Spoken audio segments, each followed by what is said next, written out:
whistle. Now he's going to reorganize. He's alone on the right wing. What a move! I like it. World peace for everyone. Here he comes, Bryant with ball. Kyrie does as well. Crowd anticipating a little one-on-one action. Behind the back, couldn't shake him. Bryant throwing all-world defense. Clock now to 5. Bryant, yes. To 5. Bryant goes to work. Bryant the drive. Oh! Because of Lamar Odom's foul trouble. Oh my goodness, Kobe. Left in the NBA right now, the New Orleans Hornets. Lead back behind, and Kobe goes it off the glass. The clock. Working against Iguodala. And on the crossover, Kobe! 5 minutes last night, well rested, out of position. Kobe trying to go by him, and on the reverse. What a fake! Celtics score. Bryant, tough shot, puts it in.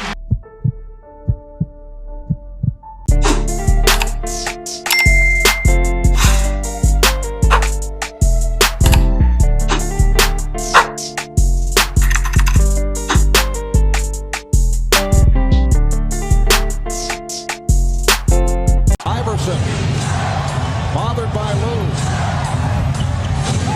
I just shot my shot at this little dot. I'm trying to crit that neck on her big neck. My niggas trying to crit.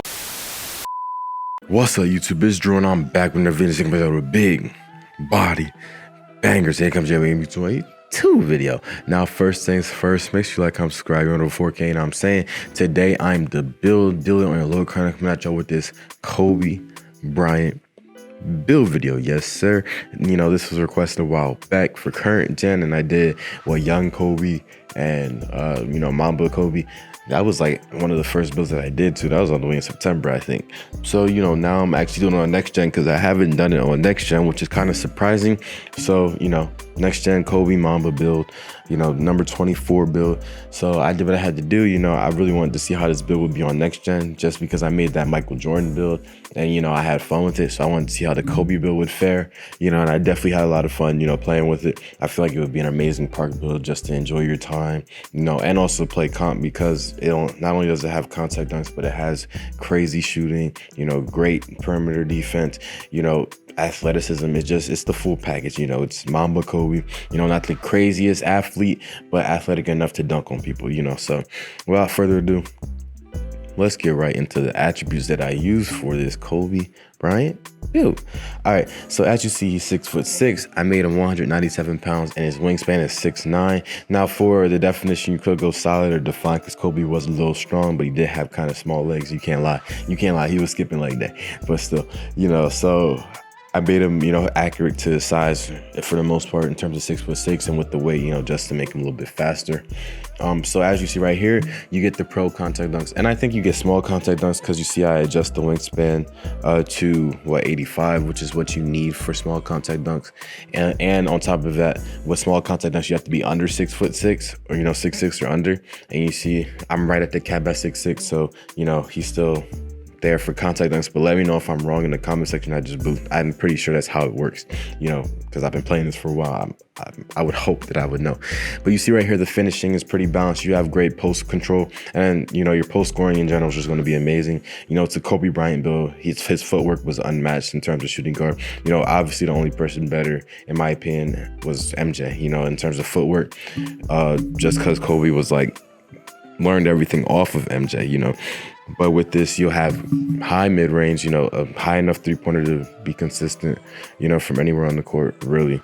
And on top of that, your perimeter defense is amazing. You have high steal rating, high, you know, perimeter defense in general. So you'll have gold clamps, gold pickpocket. So yes, you're going to be able to do damage, you know, anywhere on the court. You really have no weakness other than just interior defense and blocking, which, you know, is going to be a little bit hard if you were to face a post scorer and just get bullied in the paint.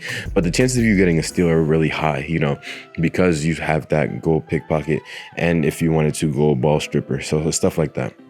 Now you see with the takeover, I went with the pull-up precision and the advanced post-scoring takeover.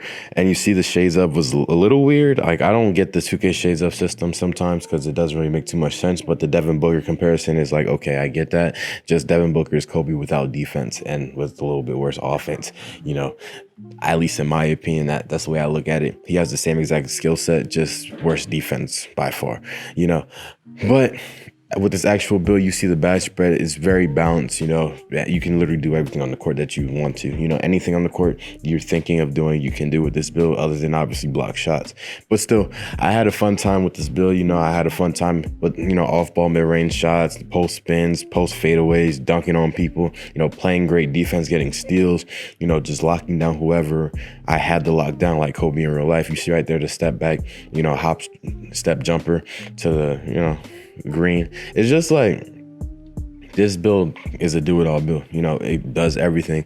Just like Kobe in real life, he did everything for the Lakers, especially when Shaq left. You know, that's when he dropped his 81 points in the game. He was doing everything for that team.